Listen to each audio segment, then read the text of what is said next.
considered my mind to be pretty busy, just crowded with constant thoughts and never quiet. Maybe that's why I picked up a racket in the first place. When I play, all those crammed thoughts in my head, they all suddenly go quiet. All I hear at that moment is just the rhythm of the game.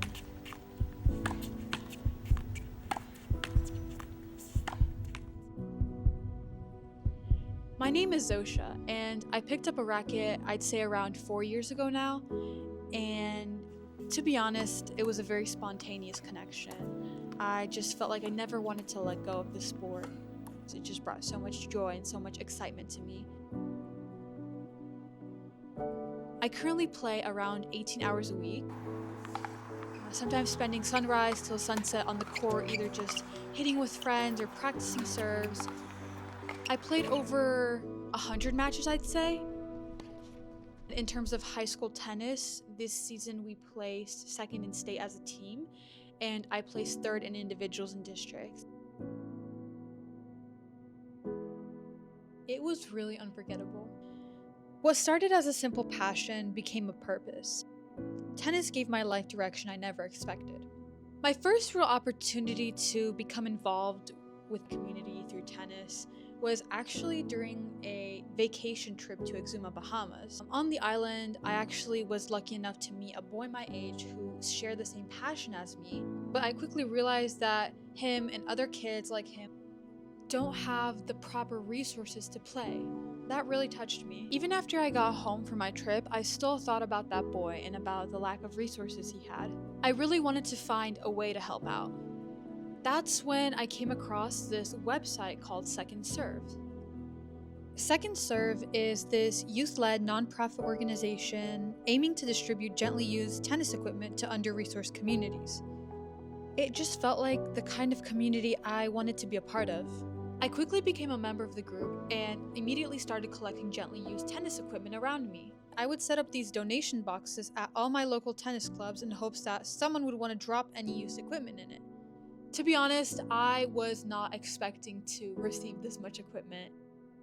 I already had at least 100 rackets and things like shoes and balls. Coming back to Exuma, I knew that I was doing something important. I carried more than just rackets to the Bahamas. I carried hope, opportunity, and a message that someone cared.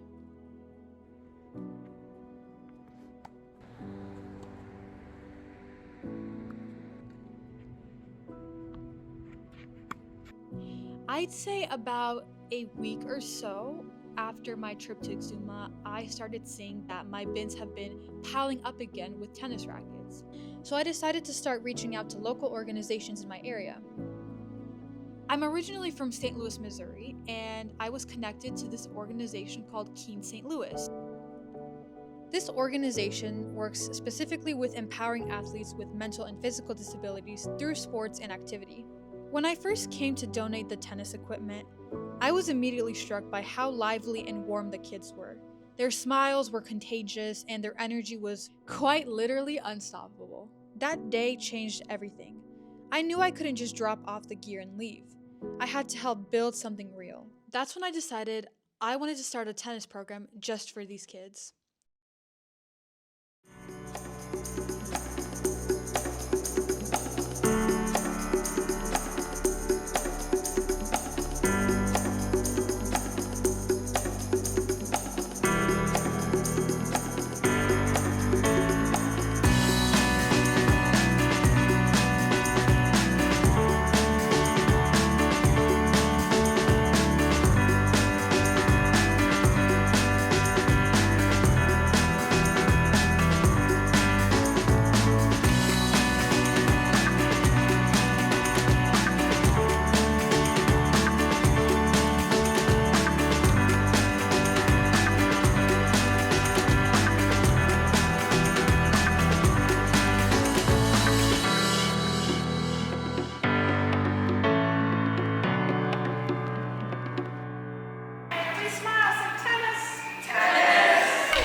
My name's Elizabeth Bilback. I am the program manager for Keen St. Louis. And one day someone reached out to us named Zoja, and she said, hey, I have tennis rackets. Would you be interested in me donating them? She came to one of our sports sessions that we hold at SLU, and it's an open gym format. And she saw the program, and she said, you know, I feel like these kids would enjoy tennis. So then she decided to book all this on her own and set everything up. And she came to me and she said, I want to have a tennis camp.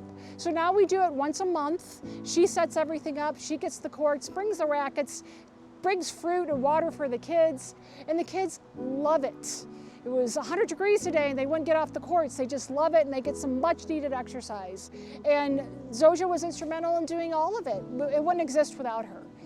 So we come to Forest Lake Tennis Camp now and we play and we get to commune and the parents get to get together and the kids get matched with a volunteer and they just get to be happy and have fun and be like a normal athlete playing tennis. I have 4 boys. This is the second time that they have participated in the tennis camp here, and they love it. They love to roll around in the ball cart and get chased around. They love to hit the ball. Oh, Henry, get out of the camera. They love to hit the balls. They love to play the game.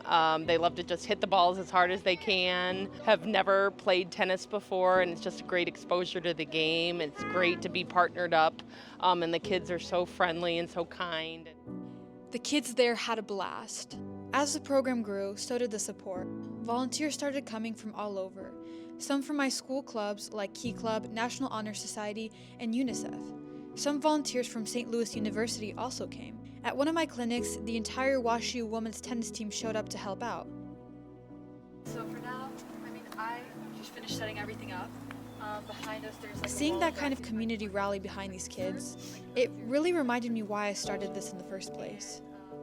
That experience deepened my passion for using tennis as a tool for impact, so I continued by additionally coaching at my club's junior team tennis program, guiding kids through matches and helping them grow on and off the court. Outside of tennis, I've also dedicated myself to storytelling. I've been a part of my school's journalism program since freshman year, and now I'll be serving as the editor-in-chief.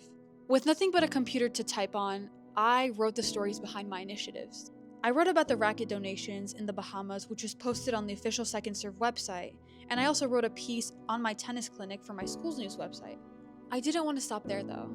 I wanted to learn even more about journalistic writing angled towards impacting my community and change. I'm currently an intern for this magazine called The Borgen Magazine, where I got hands-on experience with writing about global poverty through a more policy-driven lens. Through my work in this internship, I learned that I wanted to take my love for community change on a global scale.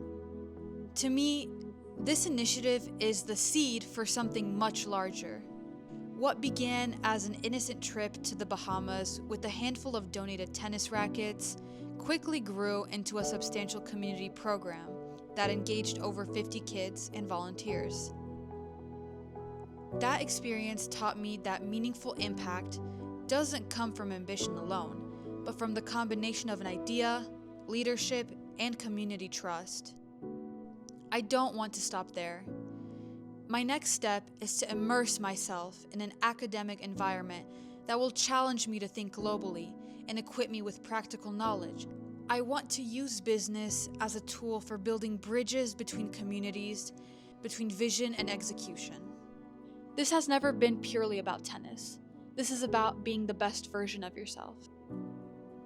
In the beginning of my tennis journey, I didn't have all the answers. I just had a racket, a court, and a mission to make every child feel welcome.